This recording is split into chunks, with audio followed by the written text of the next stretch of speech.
Last கேள்வி ரொம்ப அழகா கேட்கிறார். கிம் ஸ்விதேக பதம் சுகம், எதோட இருந்தா சந்தோஷமா இருக்கலாம்? இது இப்ப 49வது கேள்வி. எப்படி சார் சந்தோஷமா எப்படி சார் இருக்கிறது? நமக்கு சொசைட்டியில் இருக்கோம் இல்லையா, நமக்கு பிடிச்சிருக்கோ இல்லையோ ஒரு அப்பார்ட்மெண்ட்டில் இருக்கோம், அதெல்லாம் நல்ல டீசெண்டாக இருக்கணும், யாரும் நம்மளை அஃபெக்ட் பண்ணக்கூடாது. அப்போ என்ன பண்ணணும்? ஏதாவது சொல்லுங்க. என்னது? பொறுமை. பொறுமையா? ஒற்றுமை, டுகெதர்னஸ், யூனிட்டி இருக்கணும். வெரி குட், யூனிட்டியோடு இருக்கணும். அது ஒன்றும். ஆனால் இம்ப்ரெஸ் பண்ணணும் எல்லாரையும். அமைதி, குவைட்டாக இருக்கணும் சார், போகிறோம். என்னது? பொறுமை, பொறுமை உடையோர் தரணி ஆழ்வர். அப்படியே கரெக்ட். அப்புறம் அட்ஜஸ்ட்மெண்ட். அட்ஜஸ்ட்மெண்ட் ஆற்றுலேருந்து ஆரம்பித்து சொசைட்டி வரைக்கும், அப்பார்ட்மெண்ட்லேருந்து எல்லாம் அட்ஜஸ்ட்மெண்ட் தான். Very good. அப்புறம் சரி, நீங்கள் எல்லாம் சொல்கிறதெல்லாம் கரெக்டு தான். எனக்கு 1 கோடி. பண்பு, நட்பு, ஃப்ரெண்ட்ஷிப், ஒற்றுமை, நட்பு எல்லாம் கிட்டத்தட்ட சம்பந்தம் உடையது தான். ஸோ நீங்கள் சொல்கிறதெல்லாம் கரெக்டு. எனக்கு 1 கோடி இருந்தால் சூர்யா மாதிரி கொடுத்துருவேன், என்கிட்ட இல்லை. அதனால் இப்போ தர்மராஜர் என்ன சொல்லியிருக்காருன்னு பார்க்கலாம். ஷீலமேக பதம் சுகம். ஷீலம், ஷீலம்னா என்ன? ஹூஸ் ஷீலா? ஷீலா யாரு? ஒழுக்கம், நல்ல கண்டக்ட் இல்லையா? யோ சார், அவர் கார்த்தால போறார், அவர் பாட்டுக்கு இருக்கார் சார், எல்லாரையும் கான்ட்ரிபியூட் பண்றார்.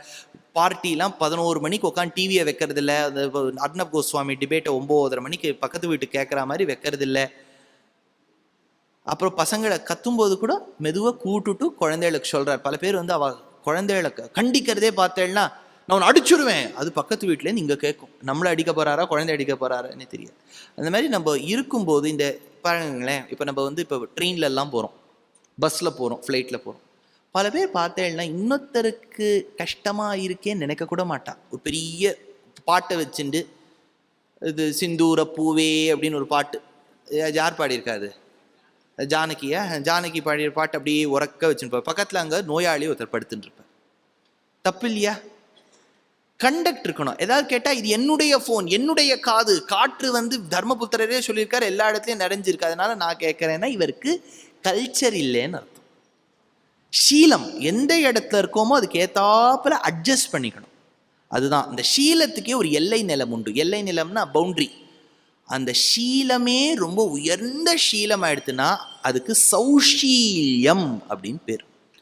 அது ஒருத்தர்கிட்ட மட்டும்தான் இருந்துதான். ராமருங்கிறார் வேதாந்த தேசிகன், சௌஷீல்ய சகர கடலாம் அவர். எப்படி சார் அப்படி கிடைச்சதுன்னா யோசிச்சு பாருங்களேன். ராமர் வந்து ரொம்ப ரிச் கிங்குடைய பிள்ளை. அதாவது அவர் வந்து பிறக்கும் போதே பொதுவாக இங்கிலீஷ் சொல்லுவா, the child is born with a silver spoon. இவர் சில்வர் ஸ்பூன் இல்லை, platinum spoon with diamond studded. அப்படி பிறந்திருக்கார். வேணும் வேணும் வேணும்னு பிறந்திருக்கார். இவர் அப்படியே சும்மா அப்படியே நடந்தார்னா பின்னாடி 4 பேர் ஃபாலோ பண்ணுவா, சீதன வெள்ளாட்டிகள். அவ்வளோ ஒரு கம்ஃபர்ட்ஸ்ல இருந்திருக்கார். கோட்டுக்கால் கட்டில் மேல் மெத்தென்ற பஞ்சசயனத்தின் மேலேறி, ஐவரியில ஒரு பெரிய தங்க கட்டில பண்ணி அதுக்கு மேல ஒரு ஸ்லீப்வெல் மேட்ரஸை போட்டு அதுக்கு மேல போய் படுத்துட்டு இருக்கார் ராமர். கம்ஃபர்டபுளா இருக்கார். கல்யாணம்லாம் அவர் ஒன்றும் கவலையே பட வேண்டாம் சார். பர் இலை எவ்வளோ சார், பர் பிளேட் எவ்வளோ ஆகும், நீங்க வெத்தலை பாக்குக்கு எவ்வளோ, அதெல்லாம் அவருக்கு ஒண்ணுமே கவலை இல்லை. தசரதர் வேணுங்கிற அளவு கொடுக்குறார். அங்க கம்பர் சொல்றார் கம்பராமாயணத்துல, அயோத்தியால எல்லா விதமான கடையும் இருந்துதான். உங்க இடத்துல பார்த்தேன் பாஞ்சாலி ரெடிமேட்ஸ், இங்க தானே பாஞ்சாலி ரெடிமேட்ஸ்லேருந்து தாரக்ராம்லேருந்து எல்லாம் இருக்கு, எல்லாம் இருக்கு கடை. பாருங்க, அவளுக்கு ஃப்ரீ அட்வர்டைஸ்மெண்ட் வேற நான் கொடுக்குறேன். எல்லாம் இருக்கு. ஆனா அயோத்தியால இல்லாத ஒரு கடை எதுன்னு கேட்டார் கம்பர். பூட்டு கடை இல்லையாம், லாக். எல்லாம் ட்ரெயின்ல போனா கூட நமக்கே லாக் போட்டுக்க வேண்டியதா இருக்கு. நம்மளே எவனாவது எடுத்துன்னு போயிட்டா இல்லையா? அதனால லாக். சரி, லாக் ஏன் சுவாமி இல்லை? அவளுக்கு ஒருவேளை இரும்பு கிடைக்கலையானா லாக் எதுக்கு போடுவோம்? திருடன் கிட்டேருந்து காப்பாத்த. திருடன்னு ஒருத்தன் இருந்தா தானே. எப்படி சார் திருடன் இல்லாம போயிட்டான்னு கேட்டார் கம்பர். இல்லாமைன்னு ஒண்ணு இருந்தால் தானே திருடுவோம். இப்போ உங்ககிட்ட கோல்டு இருக்கு, என்கிட்ட இல்லைன்னா மாமி கழுத்துல இருந்தானே என் கழுத்துல இருந்தானேன்னு பிடிங்கின்னு போயிடுறான் இல்லையா? அவன் மாமி கழுத்துலயும் இருக்கு, அவன் கழுத்துலயும் இருக்கு, என் கழுத்துலயும் இருக்கு. திருடவே வேண்டாம் பாருங்க. அவ்வளவு சுபிக்ஷமான நாட்டுல ராமர் பிறந்தார், ராஜகுமாரன் ஆச்சா. ஆனால் அவருக்கு தீர்மானம் பண்ணிடுறா, நீ காட்டுக்கு போகணும்னு. எப்படி தன்னுடைய மென்டாலிட்டியை மாற்றுக்கிற நம்மளால ஓன்னு அழுது ஐயோ உடனே ஒரு ஜோசியரை தேடி போய் கண்டுபிடிச்சி அவர் ப்ளூ ப்ளவுஸ் பீஸை எடுத்துன்னு போங்கன்னு சொல்லி ஒரு வழக்கை வாங்கி ஒரு இதயம் நல்லெண்ணெயை வாங்கி நம்ம அதுக்குள்ளே குத்தி டியூஸ்டே தர்ஸ்டே ஃப்ரைடேன்னு உட்காந்து கோவிலுக்கு போயிட்டு இருப்போம். அவர் ஒய்ஃப் கிட்ட சொன்னார். ஒய்ஃப் அதை விட கோஆப்ரேட்டிவ். நான் சீதா இடத்துல இருந்தால் சொல்லிப்பேன், நீங்கள் போயிட்டு வாங்க, நீங்கள் வந்து வரணும்னு நான் ஜாகிரதையாக போயிட்டு வரணும்னு நான் வேண்டின்னு இருக்கேன், உங்களையே நான் நினச்சிட்டுருப்பேன், உங்களை நினச்சின்னு ஒரு நாளாவது நான் வந்து சஹஸ்ரநாமம் சொல்லுவேன், போயிட்டு வாங்கன்னு சொல்லியிருப்பேன். இந்த அம்மையார் என்னென்னா ஏற்கனவே பேக் பண்ணி வச்சுருக்கா. இது பாருங்க, இது என்ன ஒரு ஒய்ஃப் பேக் பண்ணி வச்சுருக்கா. இவா 2 பேர் போகாதுன்னு லக்ஷ்மணன். இவன் ஹாப்பியாக ஊர்மிளாவோட இருக்கலாம் இல்லையா? ஏதோ அவளுக்கு கிரெடிட் கார்டெலாம் அவள் அப்பா கொடுத்து வச்சுருக்கார், பேரெல்லாம் போட்டு. அங்கங்கே ஏதோ ஆடி தள்ளுபடின்னு போதான் இல்லையா? பல பேர் அது ஒரு கேள்வி. சார் ராமர் சீதை போனதை பற்றியும் கவலை இல்லை சார், பாவம் ஊர்மிளை, அவளை பற்றி ஒரு வார்த்தை இங்கே வால்மீகி சொல்லலையே. இவளுக்கு என்னென்னா வால்மீகியை விட இவ இன்டெலிஜென்ட்னு ப்ரூவ் பண்ணணும் எப்படியாவது. ஊர்மிளாவை எப்படி சார் விட்டுட்டு போனார்? விட்டுட்டு போயிட்டார். எப்படி விட்டுட்டு போனார்? How did Urmila agree? அவளுக்கு ஒரே சந்தோஷம், இந்த ஆள் போனால் போகிறோம். ரொம்ப கோவப்படுவார் லக்ஷ்மணர், எல்லாத்துக்கும் கோவப்படுவார். அவர் சொல்லுவோம், உங்கள் அண்ணாவை பார்த்து கற்றுக்குங்க, எவ்வளோ சமத்தா சீதை சொல்கிறதெல்லாம் கேட்டுட்டு இருக்காரு. அவர் கேட்கவே மாட்டார். இவர் போகிறேன்னு சொன்னோன்னே போயிட்டு வாங்க ஜாகிரதையாக. 14 years அது வைதேகி காத்திருந்தாள் கதையே இல்லை அங்கே. அந்த காலத்தில் உர்மிளா காத்திருந்தாள்னு காத்துட்டு இவர் காட்டுக்கு போகிறார்.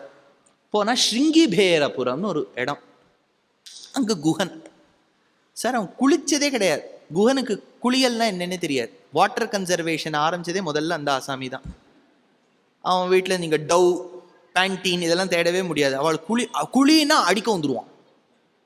அவன் அப்பேற்பட்ட ஆசாமி. குளியல்லாம் என்னன்னே தெரியாது. அதை பற்றி சொல்கிறார். அதாவது தலையை விட்டு உடம்பு குளிக்கக்கூடிய அனாச்சார பிரச்சுரன்.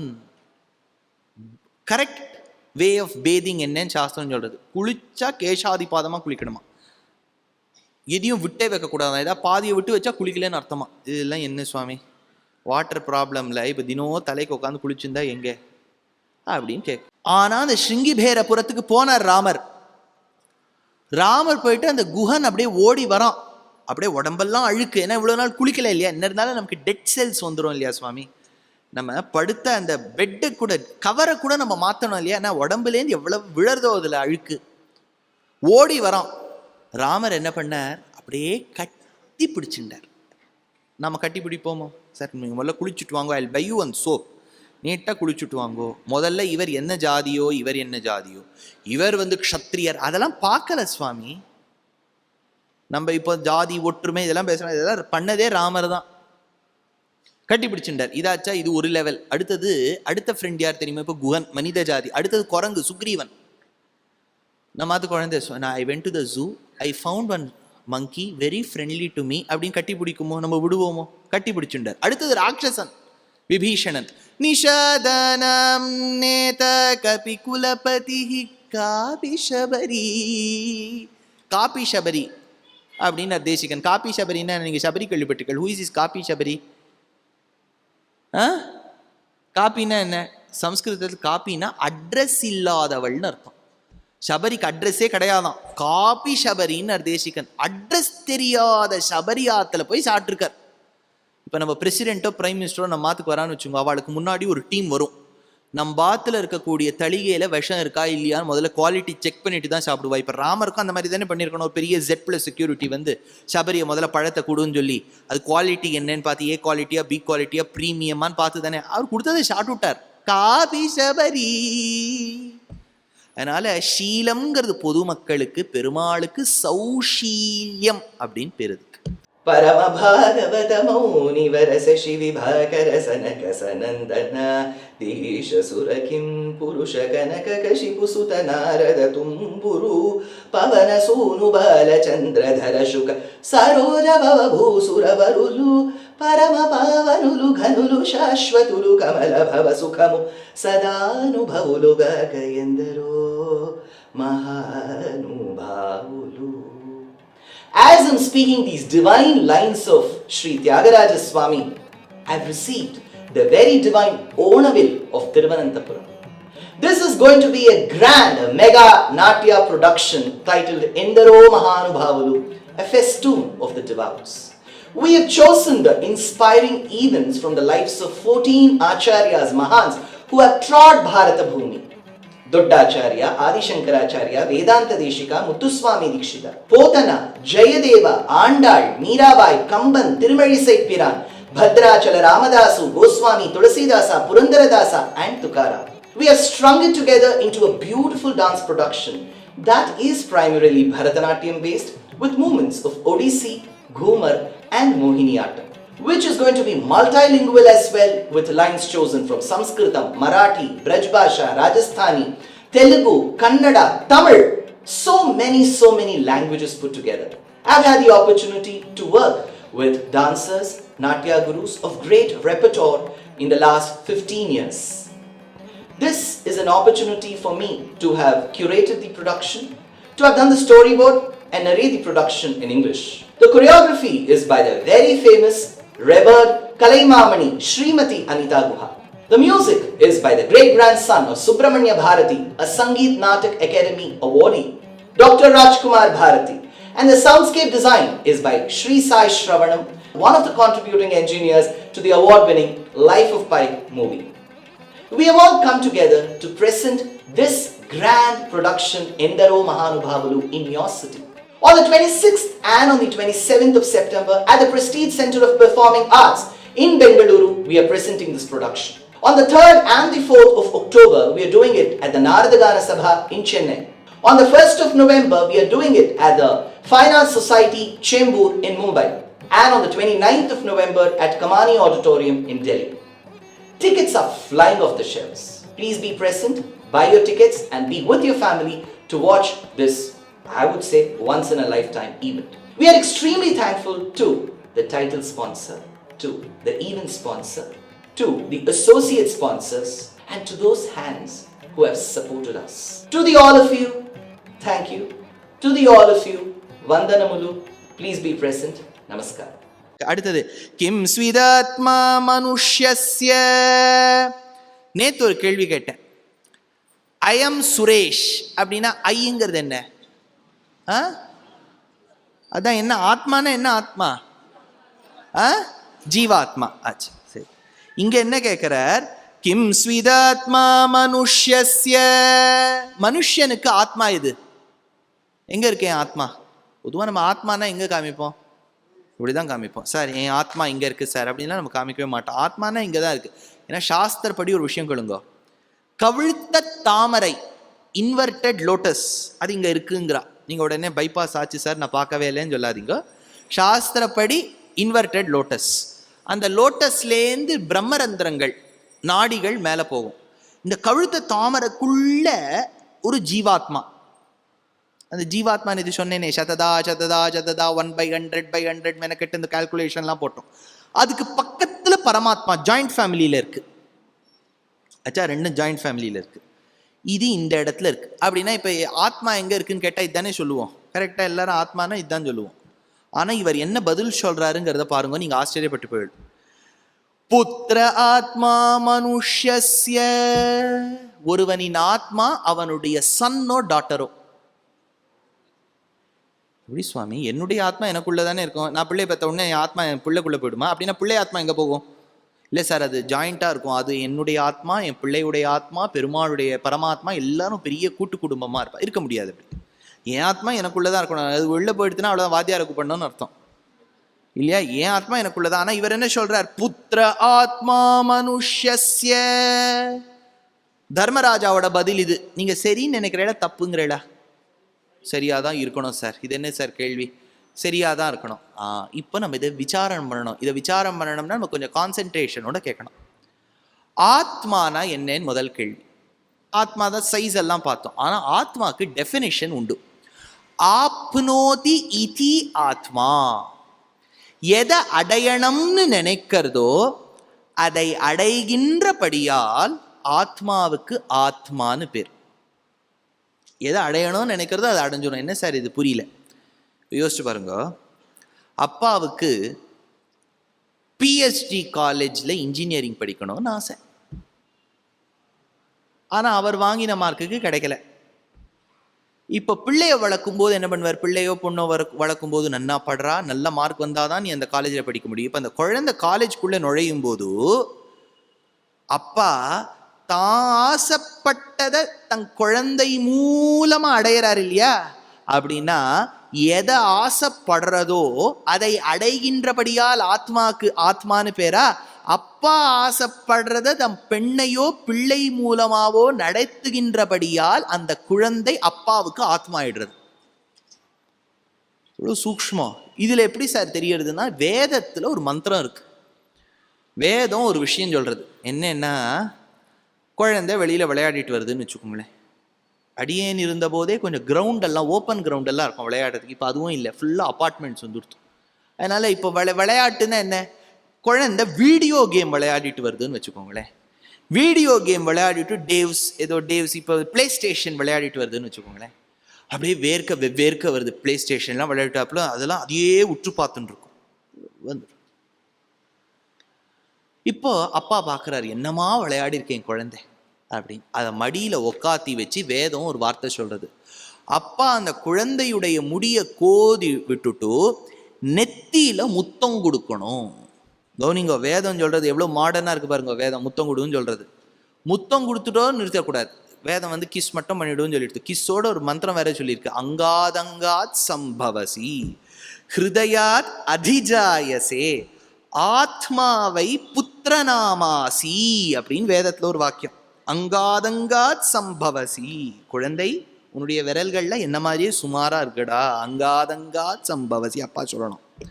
ஹிருதயாத் அதிஜாயசே, நீயும் டிவியே பார்த்துட்டு இருக்க, நானும் டிவியே பார்த்துட்டு இருந்தேன். ஹிருதயாத் அதிஜாயசே, நீ நினைக்கிறதும் நான் நினைக்கிறதும் ஒரே மாதிரி. ஆத்மாவை புத்திரநாமாசி, என் ஆத்மாவே என் பிள்ளையா பிறந்து கொடுத்தோ என்னமோன்னு அப்பா சொல்லி ஆசீர்வாதம் பண்ணணும் அந்த குழந்தைக்கு அப்படின்னு வேதம் சொல்றது. இது எப்படி சார் யுதிஷ்டனுக்கு தெரிஞ்சது? யுதிஷ்டனுக்கு அவ்வளவா தெரிய வாய்ப்பில்லை. ஏன்னா அவ அப்பா பாண்டு என்ன ஆயிட்டார், பாண்டுக்கு ஒரு சாபம். உங்களுக்கு தெரியும் இல்லையா, பாண்டுக்கு ஒரு சாபம். அவர் என்ன பண்ணிட்டார், ஒரு புலி மேலே வம்படிச்சுட்டார். அது புலி கடைசியில் பார்த்தா ஒரு ரிஷி அவருடைய ஒய்ஃபோட புலி வேஷத்தில், அந்த ரிஷிக்கு வேண்டாத வம்பு இல்லையா, அதுக்கு புலி வேஷத்தெல்லாம் அவர் எடுத்துக்கணும். அடிச்சுட்டான். அடித்த உடனே அந்த ரிஷி சொன்னார், என் பத்னியோடு கூடுகின்ற சமயத்தில் நீ இப்படி செய்ததால் நீ உன் பத்னியோடு கூடும் வேளையில் மரணம் ஏற்படும்.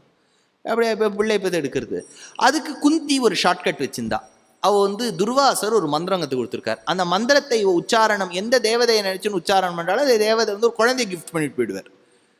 கமலா செல்வராஜுக்கெல்லாம் அவர் தான் சுவாமி. அவர் உடனே ஆசீர்வாதம் பண்ணிட்டு போயிடுவார். உடனே அவர் தர்ம தேவதையை பிரார்த்தனை பண்ணா யுதிஷ்டன் வந்தார். வாயுவை பிரார்த்தனை பண்ணா பீமன் வந்தார். இந்திரனை பிரார்த்தனை பண்ணா அர்ஜுனன் வந்தார். அஸ்வினி தேவதைகளை, அதுல என்ன பாருங்க சூக்ஷ்மம் இது மகாபாரதத்துல. என்ன எடுத்து 3 பிள்ளை பெத்தெடுத்தாச்சு.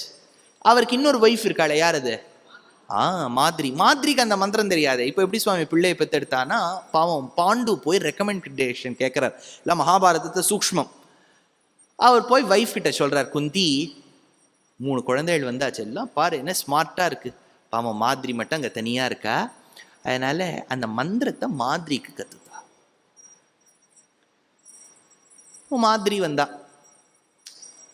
இப்போ என்ன இருந்தாலும் அந்த கோவைஃப்னுட்டா கொஞ்சம் அந்த பொறாம இருக்காதா இல்லையா? எப்பேற்பட்ட உயர்ந்த குந்தி, கிருஷ்ணருக்கே யார் அவ? அத்தை.